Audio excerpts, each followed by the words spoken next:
साथियों, अभी तक जो हमारी शिक्षा व्यवस्था है उसमें व्हाट टू थिंक, मैं बहुत जिम्मेवारी से बोल रहा हूं, व्हाट टू थिंक पर फोकस रहा है, जबकि इस शिक्षा नीति में हाउ टू थिंक उस पर बल दिया जा रहा है।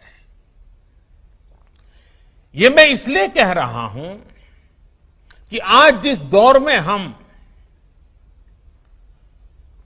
और ये दौर ऐसा है जहां इंफॉर्मेशन और कंटेंट की कोई कमी नहीं है, एक प्रकार से बाढ़ आई हुई है। हर प्रकार की जानकारी आपके मोबाइल फोन पर अवेलेबल है। जरूरी ये है कि कौन सी जानकारी हासिल करनी है, क्या पढ़ना है।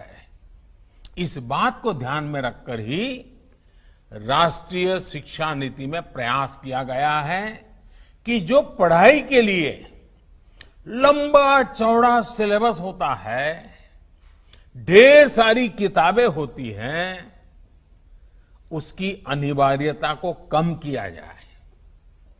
अब कोशिश ये है कि बच्चों को सीखने के लिए inquiry based, discovery based, discussion based और एनालिसिस बेस्ड तरीकों पर जोर दिया जाए।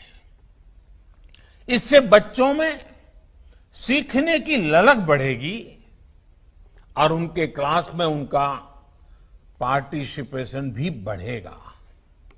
साथियों, हर विद्यार्थी को, स्टूडेंट को यह अवसर मिलना ही चाहिए कि वो अपने पैशन को फॉलो करे। वो अपनी सुविधा और जरूरत के हिसाब से किसी डिग्री या कोई कोर्स को फॉलो कर सके और अगर उसका मन करे तो वो छोड़ भी सके।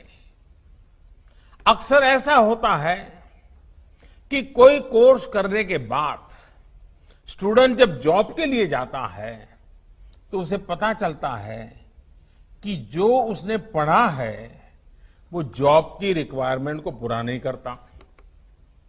कई स्टूडेंट को अलग अलग वजहों के से बीच में ही कोर्स छोड़कर जॉब करनी पड़ती है।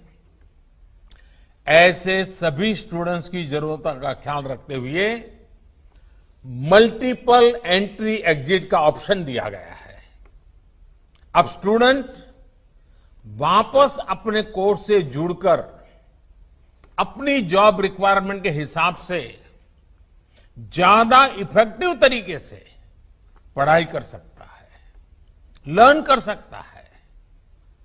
इसका एक और एस्पेक्ट है, जब स्टूडेंट्स को यह भी स्वतंत्रता होगी कि अगर वो कोई कोर्स बीच में छोड़कर दूसरे कोर्स में प्रवेश लेना चाहे तो वो कर सकते हैं।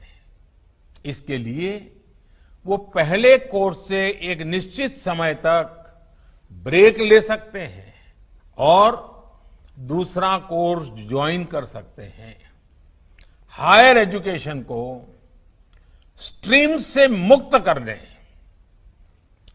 मल्टीपल एंट्री और एग्जिट क्रेडिट बैंक के पीछे यही एक बहुत लंबे दूर की सोच के साथ हम आगे आए हैं। हम उस एरा की तरफ बढ़ रहे हैं जहां कोई व्यक्ति जीवन भर किसी एक प्रोफेशन में ही नहीं टिका रहेगा। बदलाव निश्चित है, मान के चलिए, और इसके लिए उसे निरंतर खुद को रीस्किल और अपस्किल करते रहना ही होगा।